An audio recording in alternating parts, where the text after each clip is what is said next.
Mettez les richesses du continent africain sur une balance. Mettez la pauvreté du peuple de l'Afrique sur une autre.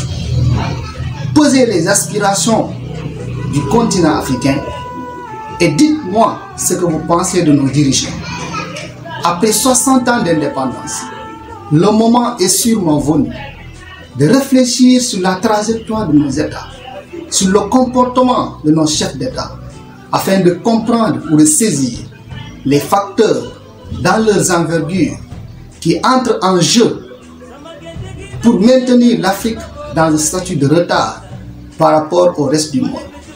Car faudrait-il le dire encore, le retard de l'Afrique n'est pas un accident de l'histoire. C'est un projet savamment organisé et inscrit au fronton du fonctionnement économique mondial pour que les autres restent puissants, décideurs, producteurs. Il faut impérativement que l'Afrique reste faible à la station bestiale.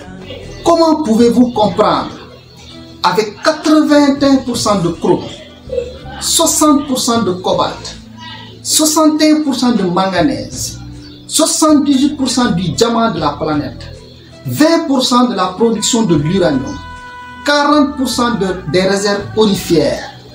Comment détenir le tiers des réserves mondiales de tout minerai confondu et rester le continent le plus pauvre de la Terre? Et la responsabilité de notre génération n'est pas d'imposer les défis, ni de nous ériger en spectateurs. Il s'agit pour nous de constater, de réfléchir et de proposer de nouvelles réponses véritablement africaines aux problèmes africains. Des réponses qui viennent du cœur et de l'esprit des millions de jeunes Africains qui ne jurent que par la souveraineté de l'Afrique.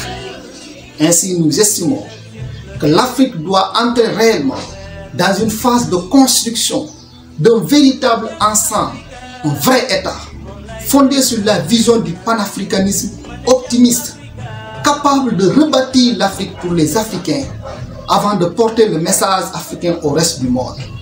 Il est urgent de faire basculer définitivement le destin de l'Afrique sur la pente de la construction de l'État fédéral africain. Car seul un État fédéral continental suffisamment puissant offrira un espace politique, sécuritaire, monétaire et économique fortement stabilisé pour qu'une formule rationnelle de développement économique de nos pays aux potentialités diverses puisse être mise en œuvre. C'était avec votre frère Balla Daffé Bayo, un panafricain convaincu, membre de la NFZA, la nouvelle force de la jeunesse africaine, un Africain du Sénégal. Je vous remercie.